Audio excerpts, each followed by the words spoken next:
केला बेचने वाली चुड़ैल। एक बार की बात है, जादूपुर नाम के एक गांव में करतब दिखाती एक औरत एक रेड्डी के लिए गांव में आती है। आइए आइए मेहरबान कदरदान, खाइए रोहड़ा के ताजे ताजे केले। कभी खाए नहीं होंगे ऐसे केले, पीले पीले केले खाइए। ये कहकर रोहड़ा हाथों में 4 केले लिए उन्हें सर्कल में जोर जोर से हवा में उछालती हुई करतब दिखाती है, जिसे देखकर आसपास के सारे बच्चे अपने अपने मम्मी पापा से उस औरत के पास जाने की जिद करने लग जाते हैं। पापा, ऐसा तो सर्कस में बॉल से होता है ना, ये आंटी तो केले से कर रही है। चलिए ना पापा, देखते हैं। रोहड़ा एक पतली सी तार पर चलती हुई केलों से करतब दिखाती है। आते जाते सभी लोग बाहर रुककर उसके करतब देखते हैं और वाह वाही करते नहीं थकते। जैसे ही एक आदमी पास आकर उसे पैसे देने लग जाता है, तब वो कहती है, अरे नहीं नहीं साहब, मैं करतब तो बच्चों के मन को बहलाने के लिए करती हूँ। धंधा तो मेरा केले का है।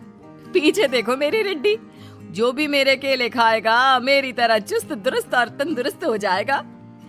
पता चलता है क्या कि मेरी उम्र 55 की है।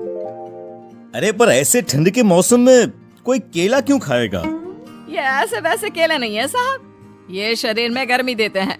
ठंड को दूर भगाए जो भी रोहिणा के केले खाए। पापा, अगर मुझे केले नहीं मिले तो मैं घर नहीं जाऊंगी। तभी उसके पापा कहते हैं कि बेटा, केले ठंड में कभी गर्मी नहीं देते। ये सब कहने की बातें हैं, सामान बेचने का तरीका है इनका। पर पिंकी नहीं मानती। मैं केले खाऊंगी। पिंकी की जिद के आगे नत्थू हार जाता है और उसे केले खरीद कर दे देता है। पिंकी खुश होकर केले घर ले आकर खाती है। अब मैं भी करतब करूंगी, कितना मजा आएगा। जादुई केले। पिंकी पहला केला खत्म भी नहीं करती कि वो बेहोश हो जाती है। दूसरे केले से एक काला धुआं आता है और रोहड़ा चुड़ैल बनकर बाहर निकल आती है। मेरे भूतिया केले बच्चे न खाए, ऐसा हो ही नहीं सकता। जादूपुर वालों, कब तक बचोगे? आ गई हूँ मैं रोहड़ा, जिसका कोई नहीं कर सकता सामना। रोहड़ा पिंकी को गोद में उठाकर काले धुएं में कहीं गायब हो जाती है। शाम के वक्त नत्थू घर लौटता है और पिंकी को घर में ना पाकर उसकी माँ से कहता है, माँ पिंकी कहाँ है? अरे बेटा, उसे तो तू सुबह करतब दिखाने ले गया था ना, फिर कहाँ वापस आए तुम दोनों? मुझे लगा तू उसे अपने साथ मंडी ले गया होगा। हे भगवान, मेरी बच्ची कहाँ गई? मैं उसे घर ही तो छोड़कर गया था माँ। नत्थू गांव के घर कोने में अपनी बेटी को ढूंढता है, पर उसे वो कहीं नहीं मिलती।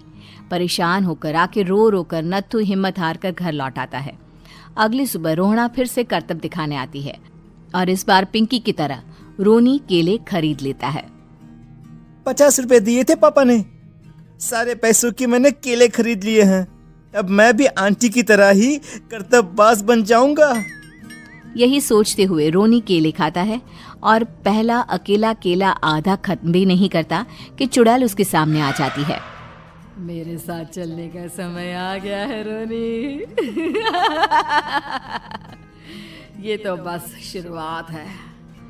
अब इस गांव के सारे बच्चे धीरे धीरे मेरे कब्जे में होंगे, एक बच्चा भी नहीं बचेगा। ये कहकर रोना रोनी को गोद में लेकर काले धुएं में अदृश्य हो जाती है।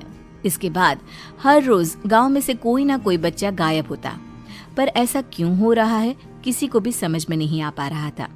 रोज की तरह अपनी बेटी पिंकी की तलाश में नत्थू गांव के एक तालाब के पास बैठा रो रहा था। कहाँ गई मेरी पिंकी? शकुंतला के जाने के बाद एक वही तो मेरा सहारा थी। अरे उसकी आत्मा कोस रही होगी मुझे कि मैं अपनी बच्ची को संभाल भी नहीं पाया। नत्थू ये कहता हुआ रो ही रहा था कि तभी तालाब में से उसे शकुंतला की आवाज सुनाई देती है। कहाँ थी तुम शकुंतला? हमारी बच्ची और सारे गायब हुए बच्चे रोहड़ा के कब्जे में हैं। वो बच्चों को जो केले देती है उससे बच्चे बेहोश हो जाते हैं और उसके कब्जे में आ जाते हैं और वो उन्हें ले जाकर काली दुनिया में ले जाती है।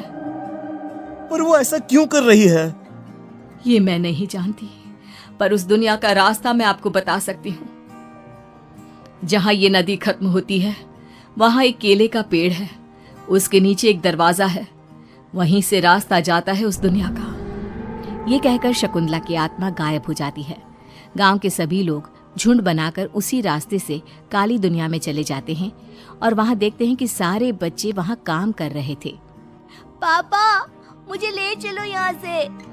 पापा पापा। सभी बच्चे अपने मम्मी पापा से लिपट जाते हैं। तो तुम लोग यहाँ तक आ गए? क्यों हमारे बच्चों को पकड़ लिया तूने? तुझे शिकार ही बनाना है तो ले, हम सब आ गए हैं, हमें खा ले। नहीं, मुझे बच्चे चाहिए। मेरे बच्चे के बदले तुम लोगों के बच्चे। क्या मतलब? मैं इसी गांव में रहने वाली एक औरत थी। केले की चोरी के इल्जाम में मेरे बेटे को गांव वालों ने इतना मारा कि वो मर गया। उसी दिन मैंने ठान लिया कि गांव वालों का भी वही हाल करूंगी। कुछ दिन बाद बेटे के चले जाने के दुख में मैं भी मर गई और मेरी भटकती आत्मा एक चुड़ैल बन गई। और फिर मैंने बदला लिया तुम सबके बच्चे छीनकर। बर्दाश्त नहीं कर पाए ना? सोचो मुझ पर क्या बीती होगी। हमें माफ कर दो रोना। पता नहीं ये किसकी गलती थी, पर हम सभी माफी मांगते हैं। हमारी खुशियां लौटा दो, तुम भी तो एक माँ हो।